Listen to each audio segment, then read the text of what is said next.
It's hard to explain. Let's just get into it. Hi, my name is Faye. I'm a yoga teacher based in Miami, Florida, and this video is going to be about why I quit modeling. If you're from Instagram, thank you so much for joining me. If you're not, maybe follow me on Instagram. I'm also on TikTok too. All the things will be in the description. But I am going to be sharing my story, but I'll also be asking a question at the end of each part so that you can ask yourself to evaluate to see if you need to quit something, if you need to quit a relationship, if you need to quit a career, if you need to quit a bad habit. And it's the beginning of the year, it's 2023. No judgment, but it's never a bad time to check in to see why we're doing what we're doing and if what we're doing is even working for us anymore. So if that sounds like something you're interested in, keep watching. Background into how I got into modeling before I describe why I quit. I went to my first casting when I was 14 years old. I got signed to my first modeling agency while I was a sophomore in college. When I moved back to Miami, I was like, I want to take this seriously. So I was going to castings, I was going to open calls. I have worked fashion shows, photo shoots, commercials, private events, paid, unpaid. I've done runway trainings, I've done model classes, I've gone to Coco Rocha model camp. All of these things I can get into if you'd like me to. Just leave a comment below saying what you want me to talk about. I'm willing to get into it if you want to, but this video is just an overview. And after a while, I slowed down. That's when I started posting reels making fun of the modeling industry on my Instagram. At first, I would only use my Instagram for like professional photo shoots and runway footage, anything that would get me booked and hired by a client, whether it's a designer or an agency that I would want to be signed with. And then after a while, after working in the modeling industry, I noticed things that I didn't like. And I have a playful and funny personality if you know me in real life, and if you don't, please get to know me on here and understand. I like to make people laugh. And when I saw some things in the modeling industry, when I experienced some things myself, I started making reels, making fun of it, and I got a lot of attention as some of my reels went viral. But all of this sums up how I got into modeling, how it started, where it started, and the question for you to ask yourself to check in to see if what you're doing is right is, how did you get here? How did I get into modeling? I was interested in it. I have naturally a small frame, good genes, a fast metabolism. I started trying out for it and I liked it for a while. The question is, how did you get here? The second thing you need to ask yourself before you decide or consider quitting is the reason or the purpose behind what it is that you're doing. And the sole purpose of modeling is to sell the product. That's it. You can try to jazz it up and make it into something deeper, but when a client reaches out to you and wants to hire you, they want to use you to sell their product. Makeup, clothes, inches, fake hair. They like the way you look and they want you to use your body, your aesthetic, your social media, maybe you have a lot of followers. They want you to use that in collaboration with their products so it will sell. At the beginning of modeling, I thought it was glamorous and so luxurious, and oh my gosh, I'm getting my makeup done and my hair done, I'm getting my clothes styled. But the reason they're doing that is so they can align you with their product so you can sell it to consumers. After a while, that started to feel shallow. It wasn't feeding my soul and making me feel good the way it did before. It's kind of like when you're a teenager and you want to go to the club really, really bad. And then when you become of age and you start going to the club or you go to the VIP section, you get a bunch of bottles. At the end of the night, when they turn the light on and you see that it's just like a dingy, smoky place with couches that have been sat on by Lord knows who. Once you see the club with the light on, it's hard to unsee. In terms of modeling, I've worked runway shows, I've done photo shoots, and the pictures look great and the footage is awesome, but everything that goes on behind the scenes and to get that picture, to get that runway walk is not as glamorous.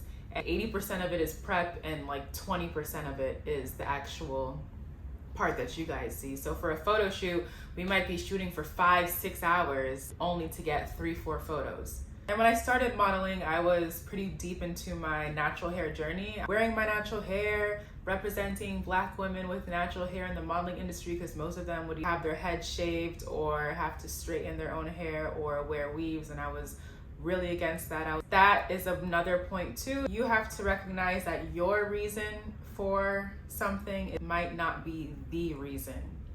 So my reason for modeling is that I wanted to represent Black women with natural hair. But the reason for modeling is to sell products. Part 3, and the last question that I want you to ask yourself in evaluation of whether you should quit something or not is it sustainable? And I don't mean recycling and thrifting instead of buying from these fast fashion brands. Sustainable for your lifestyle, for your mental health, for your physical health. I started to notice that my mental health and my physical health was being affected by the modeling industry. If left unchecked, I stress starve. I know there are some people who, when they get stressed, when they get emotional, they emotionally eat. They'll eat like a tub of ice cream or a bunch of cookies. I'm the opposite. I will starve myself. I will not eat. So I can go a whole day with not eating if I'm too stressed, if I have too much anxiety. And the bad thing about modeling is that it supported that kind of behavior. For example, if I had a casting in the morning for a swim runway shoot, I wouldn't eat breakfast, which was perfect because I wanted my stomach to be flat. Because if you had a hearty breakfast with like pancakes and French toast and eggs, you're gonna have a little food belly, and I want my stomach to be flat. So first thing in the morning, walk out the door, maybe a bottle of water, and that's all I had. Let's say I had multiple castings in one day. So I wake up in the morning, go to that casting, and let's say I have a casting right after that. I'm not gonna eat in between because I don't wanna mess up my makeup or have that food belly. I postpone eating, and I would rationalize it's part of the job. I wouldn't be thinking to myself, no, Faye, you need food. Food is energy. Food is fuel for your body. I have spoken to models in person who have told me that they signed with the modeling agency of their dreams when they were the most depressed, because when they were depressed, they weren't eating, and they lost weight, and they were the smallest they had ever been. And that's when the modeling agency picked them right up, because they were like, yes, you're the perfect size. I know things are changing now. I know that things are getting better, but for runway anyway, and for high fashion, and for most of these agencies, they still do want a look. And that's not healthy. It's not sustainable. You get signed to that modeling agency when you were depressed. Now you feel pressured to stay that size because that's how they signed you and that's how they want you to look. I also felt extremely disconnected from my body. Like, I would look at myself in the mirror and I wouldn't think of, oh, I like the way I look. I would ask a bunch of questions in the voice or with the mindset. Would the agency like this? Did I get signed with this body? They like the size that I am now. It's hard when it's your career because it's like I need to make sure my body looks a certain way so that I can get booked. I wouldn't work out or eat in accordance with my own personal preferences or even the preferences of my doctor. Things as simple as getting my nails done, because I was like, I need to be a blank canvas. I don't want to do my nails like lime green and then a client books me tomorrow and they want my nails nude. Nude is the safest, so I would just always do nude. You start seeing yourself as a project, and it's hard to master yourself as a project when you always have different teachers, because in the modeling industry you don't work with the same brand forever.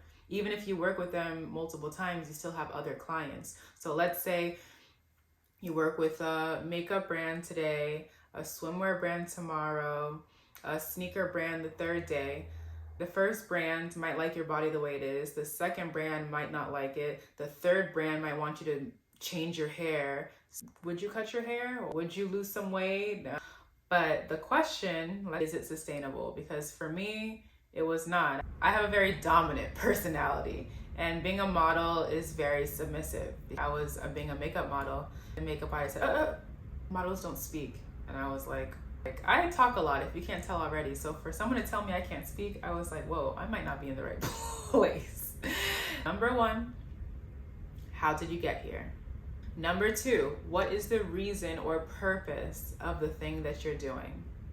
And number 3, is it sustainable? So the question is, did I really quit modeling? For the most part, yes. Anytime I do something now, whether it's a photo shoot or a commercial, number 1, it has to be paid. I'm over the free days. Anything I do, honestly, I'm not doing it for free. it's because they came to me. I'm not submitting myself for anything. Now I'm a yoga teacher, and if you want to know how I got into yoga, watch my next video.